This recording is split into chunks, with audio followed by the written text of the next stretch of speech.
Assalamu alaikum warahmatullahi ta'ala wabarakatuh. Ndugu zangu wa Nado Online TV, karibuni sana katika mwendelezo wa masomo yetu ya tiba.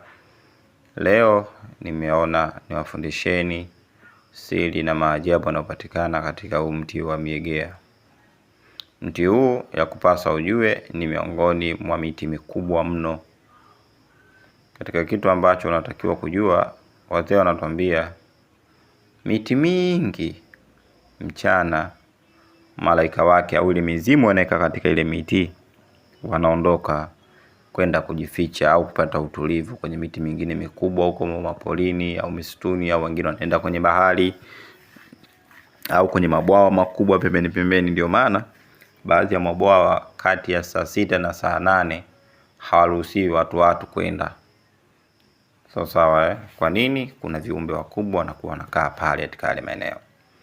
Lakini cha ajabu, mti wa miegea hata kama unapoona ni mdogo, mti huu unakuwa hifadhi ya viumbe wakubwa, unakuwa hifadhi ya wazee wakubwa, hifadhi kwa muda wowote. Hakuna jini au mzimu unaweza ukatoka eti kwenda kupumzika sehemu nyingine, isipokuwa wanakuwa pale pale.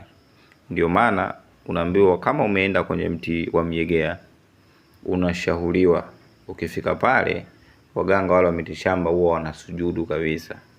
Lakini kuna baadhi wengine masuala ya imani na dini na vitu vingine, unafika pale unasema tu assalamu alaykum wa rahmatullahi wa barakatuh, kisha unachukua kimchanga ambao au kijipande chochote au kieneo chochote pale kwenye kishina, unajipaka kwenye paji la uso. Baada ya kufanya hivyo, wale wenyewe watajua wewe umewaheshimu, na hii inakujengea nguvu wewe kuongea na wale kokote chochote unachokitaka, na watakusaidia hata katika masuala yako ya tiba. Mti huu unafanya kazi katika masuala mbalimbali, haswa katika masuala ya kutibu, kinga ya ajabu sana. Mtu ambaye anataka kujilinda mwili wake ama kujilinda matukio mbalimbali, basi huu ni mti mujarabu.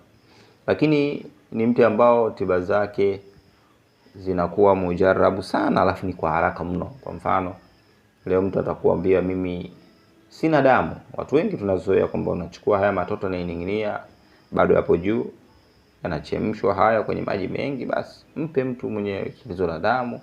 Allah akipenda, basi tatizo hilo litakuwa historia katika maisha yake.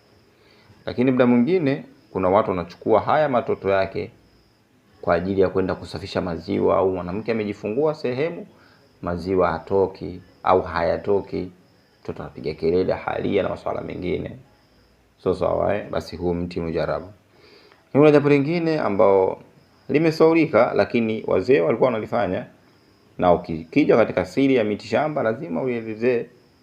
Sawa. Wazee walikuwa wana tabia, labda watu wale ambao wanakaa karibu na bahari, kwa tabia wakienda wanachukua maji ya bahari, chukua baadhi ya dawa zao wanazijua wenyewe, miti ile wanaweza kupata na majiwe kutoka baharini, ala twanga wanatia kwenye kisado. Lakini mara nyingine inakuwa mfungo 10 mwezi wa Rajab ule na vitu vingine, wanaenda pale wanaoga, wanawasha moto pale, wanazima, wanaongea kwa Mwenyezi Mungu. Sasa tumeoga, tunafiki, tumemaliza mwaka huu, yale makosi ya mwaka sio na hivi na vile, tunaomba Mwenyezi Mungu basi yale mambo yaondoke, tunaomba mambo mapya. Basi wengine hata kama mtu alikuwa na vifungo na mikosi na mabaraha na minuksi, kupitia hicho kitu, basi kwa uwezo wake Mwenyezi Mungu litakuwa lenye kuondoka kwa uwezo wake Allah. Lakini mtu wa miegea kwamba nilizungumza kwamba unaingia katika sehemu nyingi. Ukipata mgonjwa ambao kasibiwa haswa na masuala ya kichawi, kishirikina, kiweza kuongea na huu mti vizuri au kuomba vizuri, katika sio kuomba, ni kuomba. Unajua watu wengi wanatofautisha kati ya kuomba na kuomba. Mimi nakunywa Panado, nachoma sindano, sema namuomba Mwenyezi Mungu kupitia Panado hii nipone, si mbaya. Ila kumwambia wewe Panado niponyeshe ndio ubaya. Sasa unaweza kufika pale kwenye mti, basi kwa uwezo wake Allah Tabarak wa Taala kaambia naomba Mwenyezi Mungu, huu mti unajua wewe una siri gani, una tiba zipi za kichawi, za kawaida, mambo mengine mbalimbali unazungumza unayajua. Wenyewe wanashauri kwanza uzunguke ule mara 7, ukiwa unasoma kama unajua kusoma, ukiwa unaongea kama unajua kuongea. Kwa uwezo wake Allah Tabaraka wa Taala, kwa kadiri unavyojua, basi chukua magome yake yale, njoo uyatengeneze.